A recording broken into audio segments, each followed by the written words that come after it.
Les entrepreneurs se désintéressent de l'investissement. Je commence à avoir une petite communauté sur Instagram là de 2500 abonnés. C'est petit mais ça commence, etc. C'est déjà bien. En fait, je me rends compte parce que moi j'ai une thématique qui est assez pluridisciplinaire, c'est-à-dire que c'est à la frontière de l'entrepreneuriat, un peu du juridique, de la fiscalité, de l'investissement, et donc il y a une espèce de tout qui se renferme, qui donne une compétence qui est importante. Et une chose que je remarque, moi, c'est par exemple quand je parle d'investissement, mais ça intéresse personne. Quand tu leur expliques qu'est-ce qu'il faut faire pour payer moins d'impôts, là tout le monde est là, tu vois, vraiment cerveau reptilien de la perte, la version à la perte. Par contre, quand tu parles d'investissement, c'est vu comme quelque chose de chiant, c'est vu comme quelque chose d'inutile, alors qu'en fait c'est des compétences. Quand je parle d'investissement, je parle surtout de la capacité à évaluer un business, la capacité à donner un prix et donc d'acheter des choses moins chères que ce qu'elles valent, le fait d'être capable d'évaluer un actif, la capacité à évaluer quelque chose qui produit de la valeur, c'est des compétences qui sont extrêmement importantes dans l'entrepreneuriat, parce que en comprenant ce processus-là, en créant ton activité, tu es capable de la bâtir comme une machine qui crée de la valeur et pas comme juste toi qui bosses dans ton activité. Et ça te permet de raisonner en termes de créer un actif qui a de la valeur. Et en fait, c'est deux revers d'une même pièce, l'entrepreneuriat de l'investissement. L'entrepreneur, c'est celui qui crée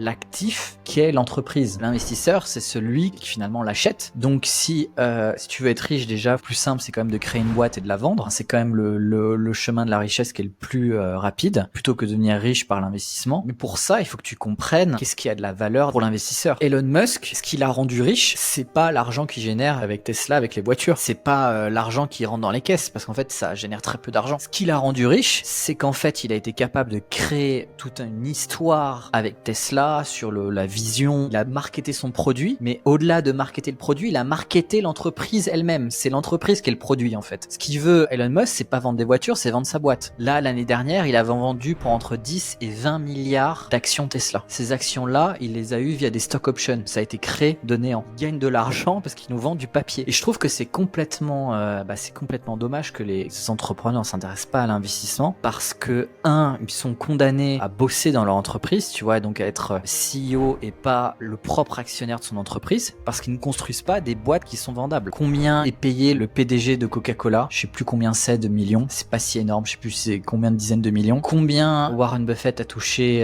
l'année dernière en dividendes? 700 millions. De quel côté tu veux être? Est-ce que tu veux être celui qui touche 20 avec toute la charge en étant complètement finalement aliéné par la responsabilité de l'entreprise, ou tu pourrais faire celui qui fout rien quoi? Souvent l'actionnaire a une vision de l'entreprise qui est beaucoup plus fine que le PDG, parce que justement quand tu dois mettre ton fric, soit tu gagnes de l'argent, soit tu le perds, t'es obligé d'être attentif à plein d'aspects. L'actionnaire, comme il met sa thune dans l'entreprise et qu'il peut perdre de l'argent, souvent il va avoir une vue plus fine sur les risques et les opportunités du business, peut-être mieux que des employés et même parfois mieux que le chef d'entreprise. Tu vas te demander des questions qui sont très précises, comme par exemple, est-ce que l'entreprise est dépendante de ses fournisseurs? Est-ce que l'entreprise peut vraiment monter ses prix? Donc est-ce qu'elle a un pricing power? Est-ce qu'elle est capable de fixer ses prix plutôt que de les prendre? On passe de price maker ou price taker. Apple, chaque année, ils décident du prix de leur iPhone, ils montent les prix, etc. Huawei, qu'est-ce qu'ils font? Ils font du low cost et du coup, ils se font dicter les prix par le marché. Entre le price taker et le price maker, t'as tout un continuum. Et d'être capable de jauger à quel point ton entreprise est price taker, price maker, et qu'est-ce que tu pourrais faire pour la rendre price maker si elle est pas assez. Progresser en tout cas dans ce domaine-là, c'est des questions qui sont importantes et que les gens se posent pas. Les gens, ils sont dans le management au quotidien, ils sont dans créer un produit, faire le marketing, avoir des clients, mais ils se posent pas des questions qui sont relatives au business model en fait. Et c'est ça des fois qui donne des connexions totales quand t'as des entrepreneurs qui veulent chercher à lever de l'argent, qui savent pas parler aux investisseurs, qui leur disent des conneries, et après l'investisseur il lui pose une question et l'entrepreneur est complètement perturbé parce qu'il n'y avait pas pensé. Mais oui, parce qu'en fait il valorise même pas son temps. Il est en train de mettre son temps dans un business model, dans une énergie dans lequel il a pas fait ce travail là. Donc respecter, tu vois, son temps quand on construit une entreprise, c'est aussi avoir le point de vue de l'actionnaire et de se dire qu'on est le manager des managers, le manager ultime. On est à la fois l'actionnaire, souvent on est aussi le directeur financier, on est le directeur marketing, on a tous les rôles, mais c'est des fragments finalement de qu'est-ce qui crée de la valeur dans une entreprise. Est-ce que tu surfes une vague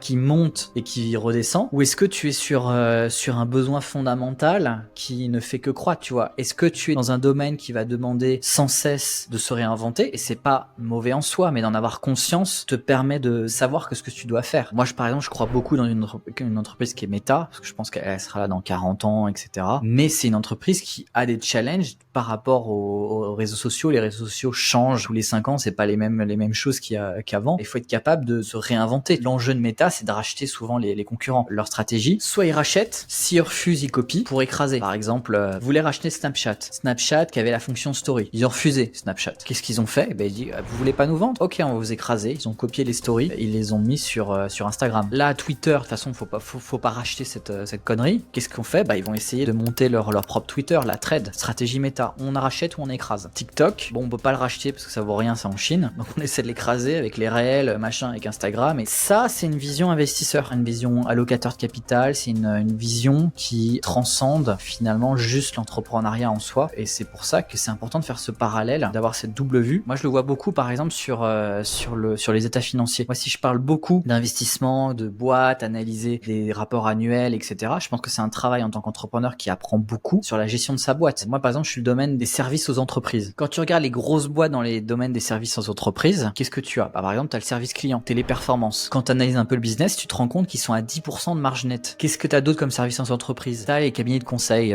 McKinsey, Deloitte, etc. Quand tu regardes Accenture, qui est le leader du conseil, tu regardes un peu le business model, tu vois, je crois, marge nette entre 10 et 15%. Par exemple, moi, dans mon entreprise, j'ai une marge nette de 50%. Quand tu apprends à regarder les chiffres, tu arrives à leur faire parler. Ça raconte une histoire. Et c'est important de faire ce travail-là. Moi, j'ai des clients, ils veulent pas regarder les comptes. Ils veulent pas regarder les comptes, ils veulent pas regarder leurs états financiers, ils veulent pas voir où va l'argent. Mais c'est important parce que c'est en voyant où va l'argent que tu sais si finalement tu investis de manière intelligente la ressource qui est ton flux, le chiffre d'affaires qui rentre dans ton entreprise, c'est un flux qu'il faut rediriger comme quand tu fais du riz. Si tu mets trop d'eau dans une rizière, je sais pas quoi, ça fait pas de riz. L'eau est mal utilisée, mais il faut apprendre à l'allouer de manière intelligente, ni trop peu, ni trop élevé dans chacune des dimensions qui créent de la valeur dans ton entreprise. Intéressez-vous à l'investissement, lisez des rapports annuels de boîtes, lisez les états financiers, donc les états financiers qui est le bilan, le compte de résultat, les flux de trésorerie. Ça apprend sur le business. Ça permet aussi de raisonner en groupe quand tu vois que des entreprises, t'as une maison mère qui sont structurées avec différentes filiales, etc.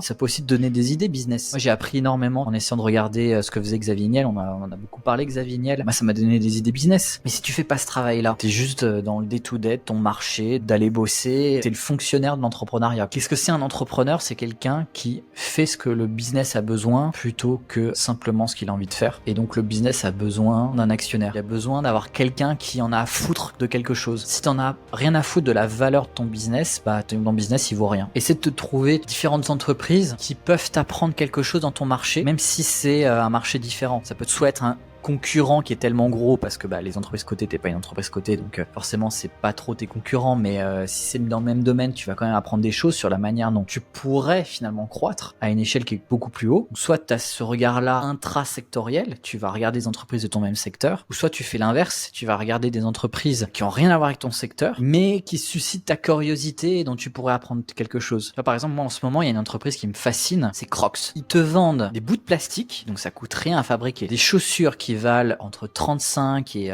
100 balles. C'est du plastique. Ça devient une marque de mode, ça devient une marque anti-mode. Il y a un côté tellement laid, tellement sur la pente descendante des gens qui veulent pas faire d'efforts. Tu vois, tu mets des Crocs parce que t'as pas envie de faire d'efforts quand tu sors. Il y a un côté tellement anti-mode que ça devient une marque de mode. Quand tu regardes les états financiers, marge nette, la même que le VMH. C'est quand même un tour de force. Il y a d'autres caractéristiques que je trouve hyper intéressantes dans Crocs, mais ça t'apprend des choses sur le business. D'autres points que Crocs je trouve extraordinaire, c'est à quel point la marque est connue et peut susciter des réactions par rapport à sa capitalisation boursière. La capitalisation boursière, elle est assez basse, c'est autour de 6 milliards, il me semble. C'est pas très gros en bourse, 6 milliards. On appelle ça une mid-cap, mais pourtant, tout le monde connaît Crocs. Et même, t'as les pro-Crocs et t'as les anti-Crocs. Et si t'es dans le luxe, Crocs, c'est le diable. Il y a des marques qui sont dans l'indifférence, où tu t'en fous. Ouais, on s'en fout. Par contre, Crocs, c'est tout ce que t'aimes pas. Ça suscite les passions. Tu t'en es pas indifférent. Oui. Et cette lecture, cette curiosité, c'est ça qui t'ouvre aussi des portes dans le business. business. De pas t'intéresser qu'à ton petit nombril, de juste tes clients, de machin, de ce que tu dois faire, de faire de la pub, mais d'avoir une vision un peu à 360. Et l'entrepreneuriat, l'investissement, c'est la même chose. Dans un cas, tu investis ton temps. Dans un cas, tu investis ton argent. Qu'est-ce qui a le plus de valeur? Le temps ou l'argent? Bah, c'est le temps. Si t'as 95 ans, tu vas bientôt mourir, ton argent t'en fait rien. Le temps, c'est quand même plus important. Tous ceux qui ont de l'argent, qu'est-ce qu'ils veulent? Ils veulent du temps, mais ils peuvent pas l'acheter. Donc quand t'es entrepreneur et que tu dépenses finalement ton temps, c'est important d'avoir cette vue investisseur, soit aussi attaché à ton argent qu'à ton temps quand tu construis ta boîte.